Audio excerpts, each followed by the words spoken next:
ಇವತ್ತಿನ ದಿವಸ ಪೌರಾಣಿಕ ಚಿತ್ರ ಮಾಡೋದು ತುಂಬ ಕಷ್ಟ ಇದೆ, ತುಂಬಾ ಕಷ್ಟ ಇದೆ. ಮೊದಲನೇದಾಗಿ ಬಂಡವಾಳದ ಬಗ್ಗೆ ಎಲ್ಲರೂ ಯೋಚನೆ ಬಡ್ಜೆಟ್. ಸಿನಿಮಾ ಅಂದ್ಕೊಳ್ಳೆ ಇದು ಎಸ್ಪೆಷಲಿ ಕಮರ್ಷಿಯಲ್ ಸಿನಿಮಾ ಒಂಥರ ಆಗ್ಬೋದು. ಈ ಪೌರಾಣಿಕ ಚಿತ್ರ ಅಂದಾಗ ಅದರದ್ದೇ ಆದ ವ್ಯವಸ್ಥೆಗಳಿರ್ತದೆ.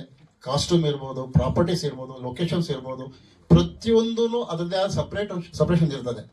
ನಾನು ನೋಡ್ಕೊಂಡು ಸಿನಿಮಾ ಮಾಡಬೇಕು. ಬಡ್ಜೆಟು ಅದೇ ಥರ ಹೆಚ್ಚಿಗೆ ಆಗ್ತಾ ಹೋಗ್ತಾ ಇರುತ್ತೆ.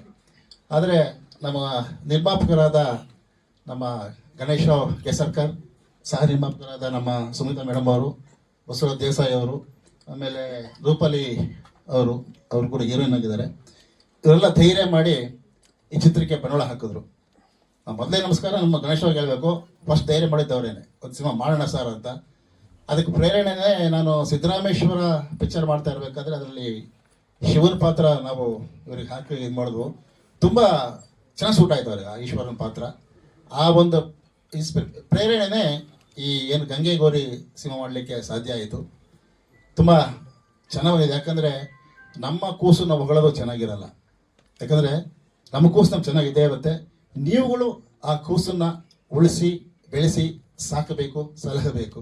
ನಾವು ಮಗು ನಿಮಗೆ ಮಡ್ಲಿಕ್ಕೆ ಕೊಡ್ತೀವಿ, ಆ ಮಗುನ ಸಾಕೋ ಜವಾಬ್ದಾರಿ ನಿಮ್ಮದು.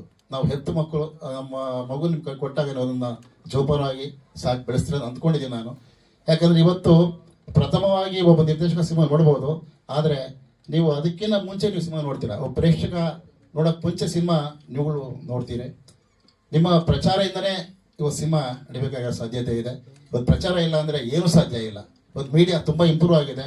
ವೆಬ್ಸೈಟ್ ಆಗಿರ್ಬೋದು, ವಾಟ್ಸಪ್ ಆಗಿರ್ಬೋದು, ಫೇಸ್ಬುಕ್ ಆಗಿರ್ಬೋದು, ಇನ್ಸ್ಟಾಗ್ರಾಮ್ ಆಗಿರ್ಬೋದು, ಪ್ರತಿಯೊಂದು ಇಂಪ್ರೂವ್ ಆಗಿರೋದ್ರಿಂದ, ಟೆಕ್ನಾಲಜಿ ಇಂಪ್ರೂವ್ ಆಗಿರೋದ್ರಿಂದ ನಿಮ್ಮ ಮೀಡಿಯಾದ ಸಹಕಾರ ತುಂಬ ಅಗತ್ಯವಿದೆ.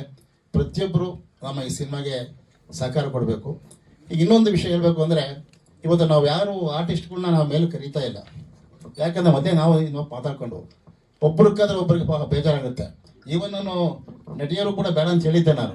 ಯಾಕಂದರೆ ಮೊದಲು ಗೆಸ್ಟ್ಗಳು ಇಂಪಾರ್ಟೆಂಟು, ಆಮೇಲೆ ಒಬ್ಬೊಬ್ಬರನ್ನ ಕರೆದು ಒಬ್ಬೊಬ್ಬರು ಅವ್ರನ್ನ ಇಂಟ್ರೊಡ್ಯೂಸ್ ಆಗಲಿ ಅಂತ ನಾವು ಮಾತಾಡ್ಕೊಂಡು ಅದು ಜಾಗ ಇದ್ದದಕ್ಕೋಸ್ಕರ ನಮ್ಮ ಈ ಕೆಂಪೇಗೌಡರು ಏನೋ ಅವ್ರೇನು ಆಸೆ ಇರಬೇಕು, ಹೀರೋ ನೋಡೋಕ್ಕಂತ ಆಸೆ ಇರಬೇಕು ರಸಿಕರು. ಹಾಗಾಗಿ ಹೀರೋಯಿನ್ ಕರೆಸಿ ಅಂತ ಹೇಳಿದ್ರು. ಹಾಗಾಗಿ ಕರೆಸ್ಬೇಕಾಯಿತು. ಬೇರೆ ನಮ್ಮ ಇನ್ನೂ ಸಾಕಷ್ಟು ಜನ ಕಲಾವಿದರು ಬಂದೇ ಇದ್ದಾರೆ. ಎಲ್ಲರೂ ಪ್ರತಿಯೊಬ್ಬರೂ ಕರಿತೀವಿ. ಪ್ರತಿಯೊಬ್ಬರು ನಿಮ್ಮದಿಂದ ಇಂಟ್ರೊಡಕ್ಷನ್ ಮಾಡಬೇಕಾಗುತ್ತೆ. ದಯವಿಟ್ಟು ಯಾರು ಬೇಜಾರಾಗಬೇಡಿ. ಯಾಕಂದರೆ ನಾನು ಕೂಡ ಸೀಟ್ ಕೂತ್ಕೊಂತ ಇಲ್ಲ, ನಿರ್ಮಾಪಕರು ಕೂತ್ಕೊಂತ ಇಲ್ಲ. ಬರೀ ಈ ವೇದಿಕೆ ಗೆಸ್ಟ್ಗಳು ಮಾತ್ರ ಆಗಿರುತ್ತೆ. ಹಾಗಾಗಿ ಯಾರೂ ಬೇಜಾರಾಗಬೇಡಿ. ನಮ್ಗೆ ಕರೀಲಿಲ್ಲ, ವೇದಿಕೆ ಕುಣಿಸ್ಲಿಲ್ಲ ಅಂತ. ಎಲ್ಲ ಬಂದಿದ್ದೀರಿ. ಪ್ರತಿಯೊಬ್ಬರು ಇಂಟ್ರೊಡ್ಯೂಸ್ ಮಾಡಿಸ್ತಾ ಹೋಗ್ತೀವಿ ನಾವು. ಆಮೇಲೆ ಇದಕ್ಕೆ ನಮ್ಮ ಸಂಗೀತ ನಿರ್ದೇಶಕರು ರಾಜ್ ಭಾಸ್ಕರನ್, ಇವರೊಂಥರ ಆಡ್ಬಿಡು ಸೊಪ್ಪಿಲ್ಲ ಅನ್ನೋ ಥರ ಆ ಥರ ಇವರು ರಾಜ್ ಭಾಸ್ಕರನ್ನು. ಅವರು ಕೂಡ ತುಂಬ ಚೆನ್ನಾಗಿ ಮ್ಯೂಸಿಕ್ ಮಾಡಿದ್ದಾರೆ, ಅದ್ಭುತವಾಗಿ ಮ್ಯೂಸಿಕ್ ಮಾಡಿದ್ದಾರೆ. ನನ್ನ ಪ್ರತಿ ಸಿನಿಮಾಗೂ ಅವ್ರು ಪರ್ಮನೆಂಟ್ ಮ್ಯೂಸಿಕ್ ಡೈರೆಕ್ಟರ್ ನನಗೆ ಅವರು. ಯಾಕಂದರೆ ಈ ಮೈಥಾಲಜಿ ಅಂದಾಗ, ಪೌರಾಣಿಕ ಅಂದಾಗ